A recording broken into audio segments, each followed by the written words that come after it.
Welcome to Never Rewrite. I'm Isaac Askew. And I'm Jeffrey Sherman. And today we're going to discuss what happens when your company goes into shrink mode.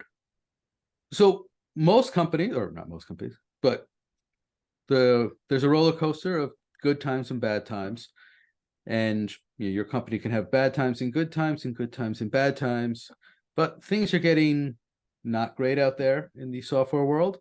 And so we thought we'd do a show about what happens when you're in a growing company and it shifts from growth mode to stable mode, or even worse, shrink mode, and what that means for your career, for how you should focus at work, and how to handle the panic of the transition.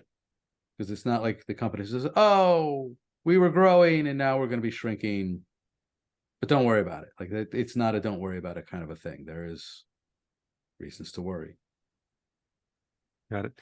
It seems, kind of relevant to the times at hand, as you mentioned, because a lot of companies these days seem to be having layoffs. For the past 2 years, the I guess the overall financial climate has changed, and so there's a lot more investors that are scared to invest another round of money in companies, and so layoffs happen.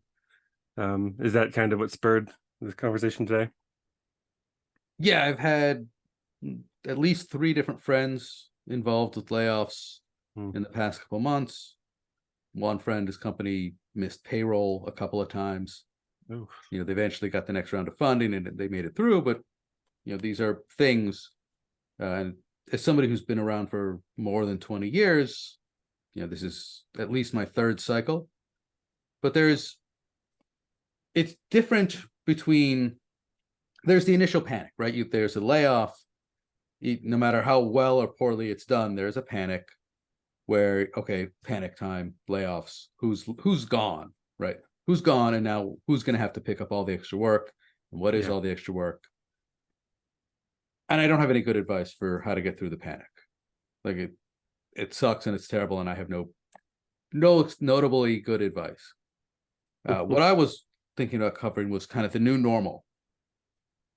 Okay. Because early on in your career, if you're an entry-level early career developer, as you get better, you pretty much automatically get promoted to senior developer. Right? That's just sort of a thing. It's about you and your skills. And as you get higher up, if you're in a growing company, you will continue to just get promoted at more or less the same rate because the company is growing and they need more senior people, and they'll be backfilling. So if you're on a team with 5 people and one of them is the senior dev, hey, it's not going to take long if you're at a growing company before that team becomes 8 people and then splits into 2 4-people team, and now there's a new opening for a senior. Right. As soon as the company switches over from growth to either stability or shrink mode, all of a sudden that there is no new senior role opening up, and there won't be. And no matter how much better you get, you can only get that senior role if somebody else leaves. And that's a wildly different situation scenario. Yeah, that's interesting because like at that point, I can imagine as a junior developer working really hard to progress in my career and taking it personally whenever I'm not getting promotions or getting raises or getting to where I need to be. And sometimes really it's the company, like you said, doesn't actually have the money to do that. They don't have a position available for you. Oftentimes they do. In shrink mode, of course, it's like a completely different conversation. But in shrink mode, it really is the case where you are spinning your wheels in those cases, right? Right. And that opens up 2 possibilities. One is you have to develop the mental fortitude to divorce your skills at what you do, your skills as a developer, from the title that you're given. And you might have to divorce. I'm conflicted on this because for most of my career I was spent in finance, and finance has very narrow range of titles that they give out. And so you get these, they're not wildly inflated because these are the titles that finance uses, but they are wildly different than like what technology uses.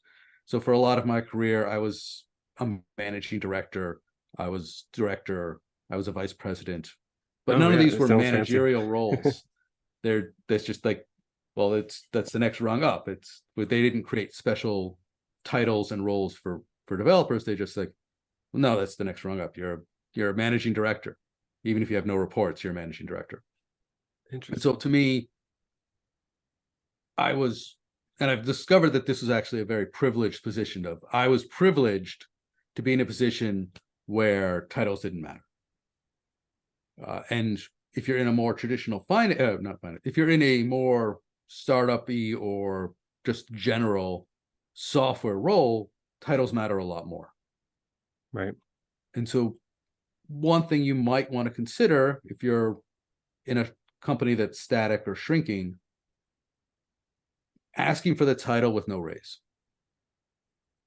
which is the gut punch. And it's a transactional exercise.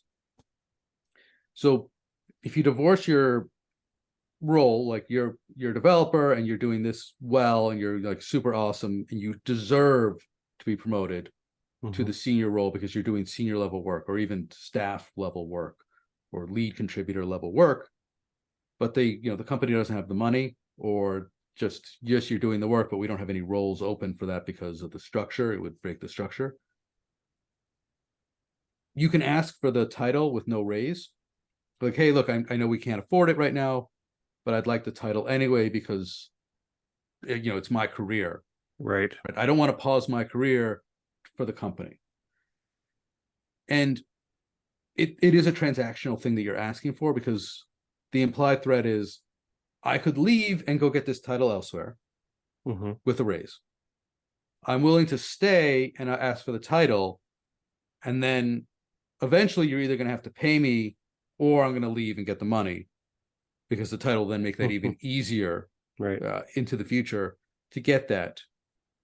And so it's not a hard conversation, but you have to recognize that it's a transactional conversation, and that's what you're saying, that's what they're going to hear, and that you both need to be on the same page about it. It's not So as sorry. yeah, I figured it'd be a good kind of segue here. I've heard a few times whenever I was younger in my career and I asked for title changes, they're like, "Well, if you like it here a lot, actually, the title shouldn't matter. The title shouldn't matter." I've heard that a lot, especially from like VP and up, especially like C-level folks. Like, what is your response to that, given what you're saying here about like this negotiation over title and career?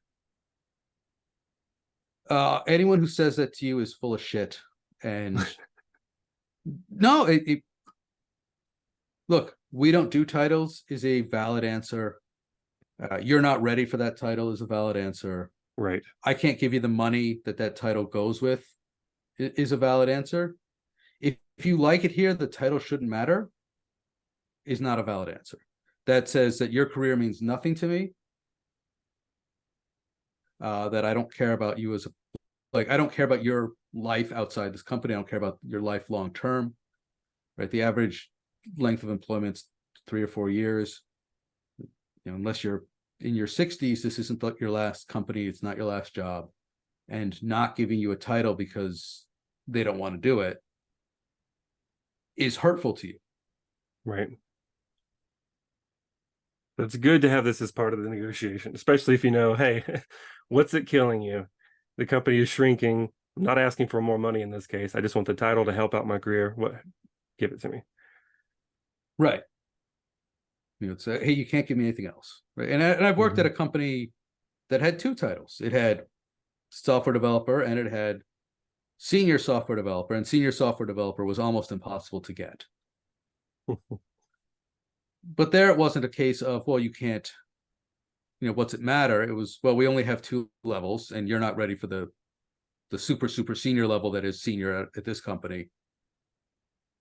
Sorry. And in that case, I actually tried to convince leadership to just get rid of abolish titles, call everyone a software developer with no pay bands. And then everyone can just explain it. Oh, well, they just only had software developer. They just didn't have titles. Gotcha. So What are some other things you'll experience in shrink mode here besides this title negotiation? So after the panic subsides, there will be a consolidation of the work, especially if it was a layoff. And what you need to start thinking through for yourself and for your team is not all of that work needs to be done. Mm-hmm. Right? If you were, if there were 20 developers and they were all working hard, and now there's say 15 developers, there was a 20% layoff, 25% layoff. I can math. And right, each developer does not increase their work by a third, right? So if you reshuffle the 5 developers onto the remaining 15, you don't. There will be just a tendency of saying, oh, well, we'll just push the 1/3 of more work onto each developer, and we'll tell people, hey, struggle. We've got grit. Let's grit and bear it. It's a tough time. Let's do it. And Do more with less. do more with less. And like that's okay, the first week, right, when you're in panic mode, you don't know what to pick up, you don't know what to put down. Yes, do more with less for a week. After that, as it starts to become the new normal, it's do less. It's not even do less. It's do the same amount and cut out the less valuable things. Mm-hmm. Right. The fact that you had a layoff means that you were doing things that the market didn't value, and you should stop doing them, as quickly as possible. So the personal things that you need to change as a developer or manager is you need to understand the company's strategy and align yourself to it, Right. and then cut everything that doesn't align to the company strategy. So for instance, right, if there's a layoff and the CEO says, hey, one thing the CEO might say is, we did 1 million transactions, let's say you're selling widgets, right? We sold 1 million widgets last year and we make $1 a widget. And now that we've had the layoff, we're going to make $2 a widget, and this will bring us up to, we're actually going to be profitable now. And so this new funding level, if we can keep selling 1 million widgets, the company will be fine. Cool. You understand that now the company is shifted to a cut costs play, right? We have a product, the product is selling in sufficient numbers. If we can cut costs, growth can be flat, and the company will be fine. So right. You align yourself with, how do we cut costs, right? How do we automate things? How do we improve quality so that we cut the defect rate? Those are the kinds of things. But maybe the CEO says, if you're in a more startup-y place, the CEO says, look, we've had 10,000 signups. The next round of funding means we need to get 100,000 signups in the next 3 months to get the next round of funding. Mm-hmm. Cost efficiency is not a concern there. Don't waste any time on it, because you don't have enough runway. You don't have enough. That's not the goal. The metric isn't how much, you're not trying to show that you can turn a profit. You're trying to show that there's interest in the product. Right. And so anything that you were doing that was cost efficiency wise, drop. Mm-hmm. And that makes sense, because if you don't do that, I can see a world where you already had layoffs. Maybe your team is operating on, maybe not just your team, but multiple teams are operating on less people, skeleton crews in certain teams. And so the work that was there gets reallocated. Now if you don't cut those things that don't matter as much, you're overworking the people that are there. They get stressed out because they're doing double their workload. Mm-hmm. Then they go, well, I'm sure there's another company out there where I can work for and have a reasonable work hours. I'll leave. Mm-hmm. And then the team gets squeezed more, and you have this kind of domino effect of people going, oh, well, I can't operate with 2 people in this team. I can't be the only one. Right, and then everyone just kind of brushes up the resume. Yeah. Right. That's, the higher up you are, the more ability you have to impact or decide what work gets done, the more mm-hmm. responsibility you have to just look at certain things and just say, we're not doing it anymore.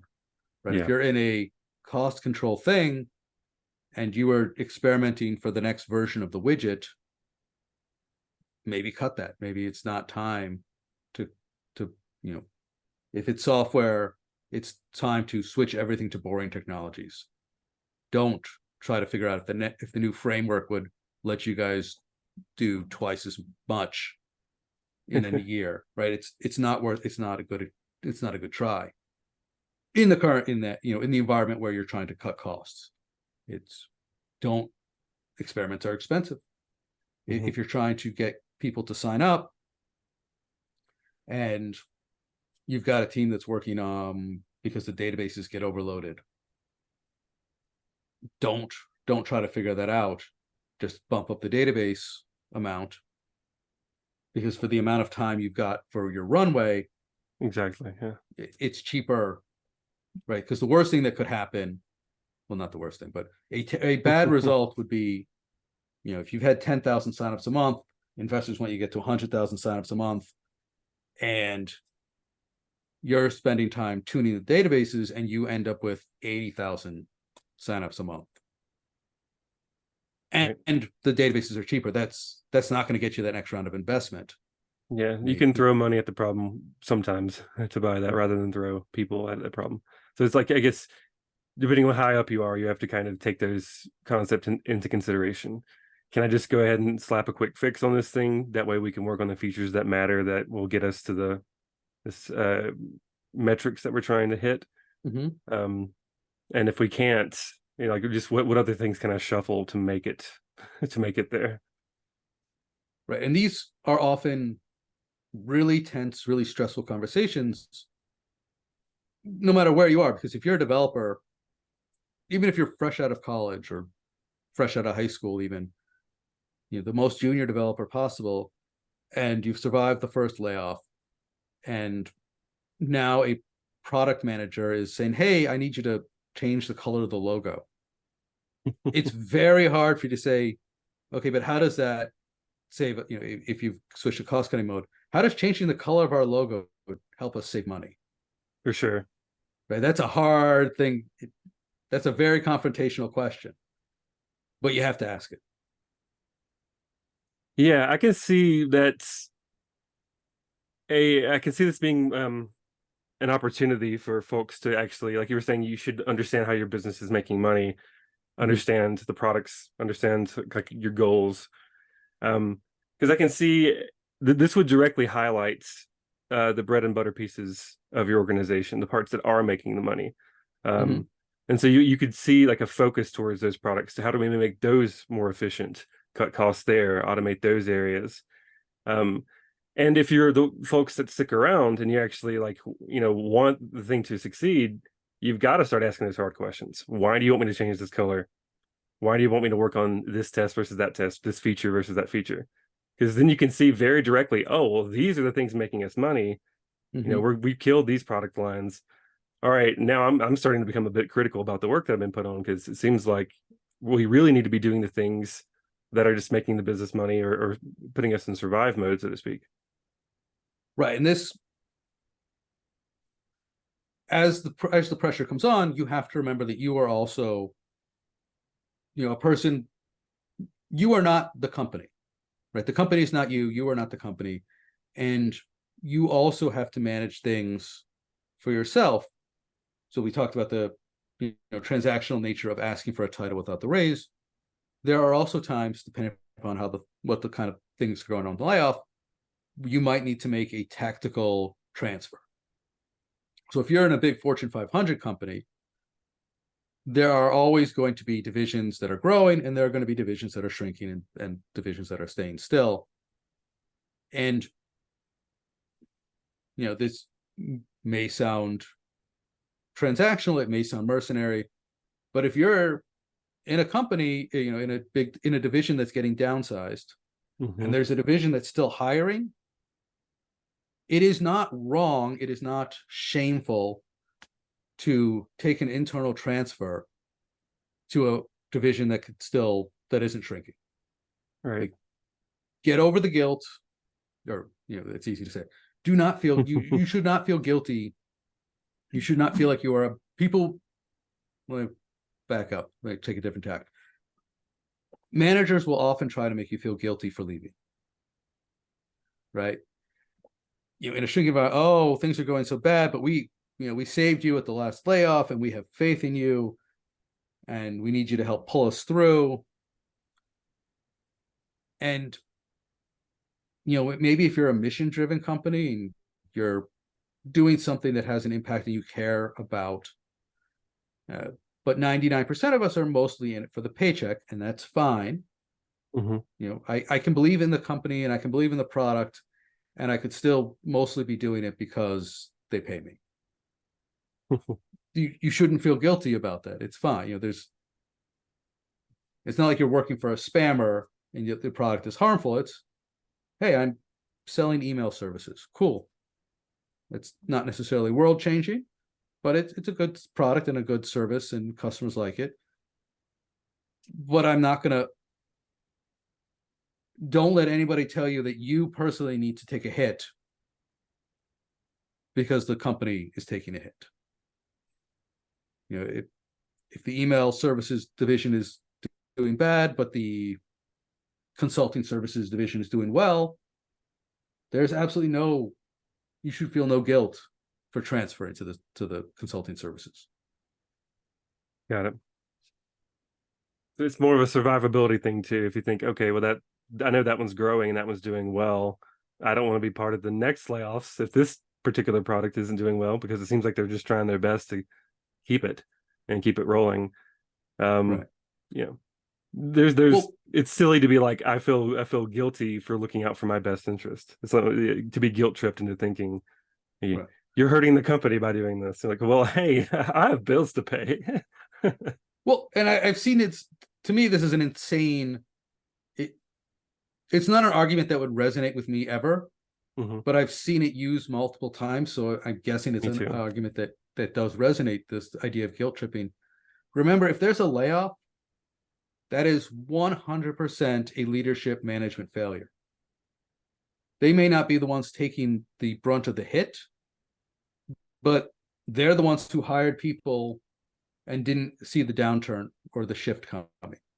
Right. And it may not be their fault, right? COVID-19 caused massive layoffs in some divisions and some businesses, and nobody saw it coming because who saw a pandemic. But it's not your fault. It's leadership's fault that the company needs to let you go or let other people go. And now everyone's overworked. And so anyone who tries to give you guilt for that, one, they're not your friend. Good rule of thumb. Thumb. Right. Anyone who tries to give you guilt or pushback for you doing what's best for you is harming you. You have to understand and accept that you are not the company and the company is not you, and what's good for you and what's good for the company, when those don't align, that's fine, right? When the company doesn't need people anymore, they let them go. Right. That's fine. When the company can't support your career, when it can't support your just job, when it needs too much more than you're willing to give it, that's fine. You can go too, right? It's a two-way street. Right. All right. Any more thoughts about when you're in the new normal of a shrinking company? We covered titles, we covered workload, we covered aligning with the new strategy. And we covered transferring to another division. Is there anything else we should talk about, or I think that's it? I think that's mostly it. I guess some random thoughts I had in my head was you touched on one of them, which was basically tinkering with database optimization versus just paying for the next tier or something like that. And I guess it was kind of similar to this idea for me for people who really love refactoring and testing and adding test coverage where it's missing. Those are the things that are sometimes not as cared for as you can imagine in a shrinking company, because they're trying to either repair a product or do a last-ditch effort to see if product's worth it, or switch to, again, the bread and butter part. And if that refactorization of maybe the bread and butter part of the application would lead to more money by cutting costs and bettering optimization and that kind of thing, then perhaps you could still get that done. But for folks that are really into those kinds of things, that's when stuff gets cut, and you're like, oh, we've always wanted to upgrade this thing. That's not going to happen right now. Yeah, no, yeah.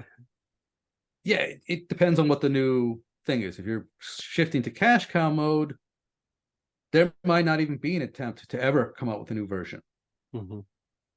Right? It's just keep the lights on, keep collecting money until all the customers quit, but put in no effort or the absolute minimum. No, that's Very little literally what a cash cow incentivization. means. It's, Yeah, yeah. you just burn it to the ground, or you don't burn it to the ground. You let it burn out. Careful rephrasing. Yeah. But yeah, I think that's one thing I'm thinking of, like that would impact the work that you're doing. And then too, if you see from if there were product lines that were killed off, and then folks from those products were either laid off, or the ones that remained get reallocated, you'll see a lot of hurried onboarding into other teams Mm. to put them towards the products that they think will matter.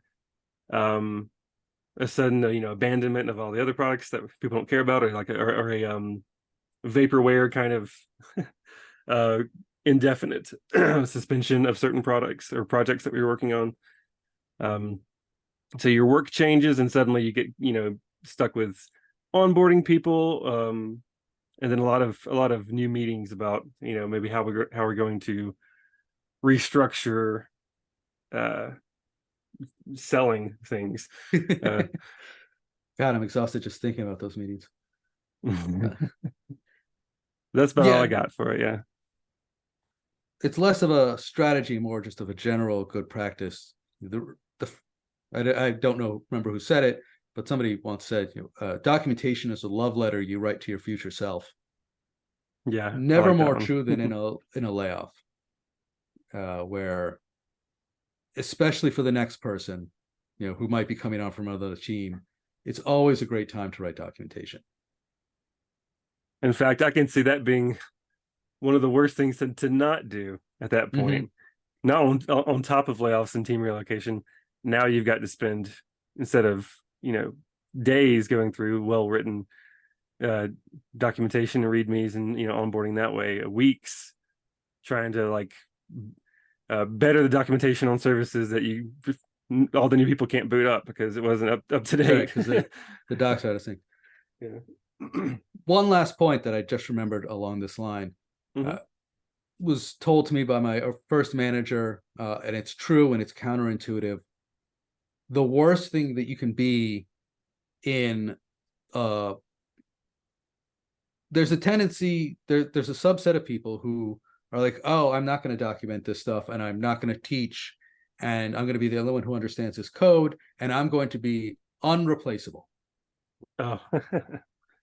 And my first manager said, yes, that you could make yourself unreplaceable, but when you do that, you also make yourself unpromotable. And his Right. point was, right, if you are so critical to this thing that they couldn't dare get rid of you, then they also wouldn't dare promote you. You're stuck. They need you right there. Right where you're at. When layoffs are looming, you might survive the first round by being unreplaceable. But as the new normal stretches out, if you remain unreplaceable, which means that you can't be shifted around, you can't be moved up or down, in terms of the changing product strategy, you're now a liability. And in terms of the cost cutting, cut the cost strategy, because they can't cut the cost of what you're doing and then reallocate you somewhere else. You're just a fixture. People who are unreplaceable during a shrinking period look very much like targets to be replaced. Right. Whereas people who can be shifted around, cool, they can be shifted around to match the new strategy. Yeah, So, it's adaptive. People like those who can adapt to the changing business environment. so the beyond it just being a terrible career move, the idea that, oh, I'm unreplaceable. If you ever think to yourself, oh, I'll survive the layoff, I'm unreplaceable, realize that you have a bright red target on your back.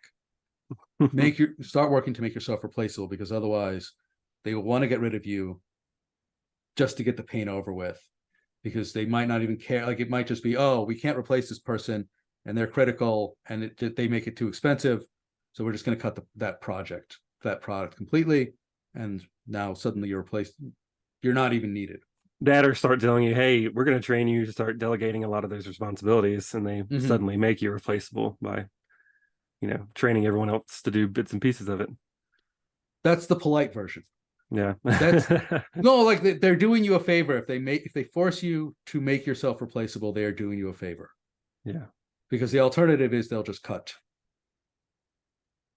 All right. Any other parting thoughts?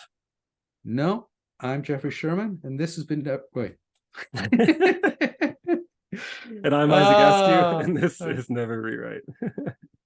Yes, it's never rewrite.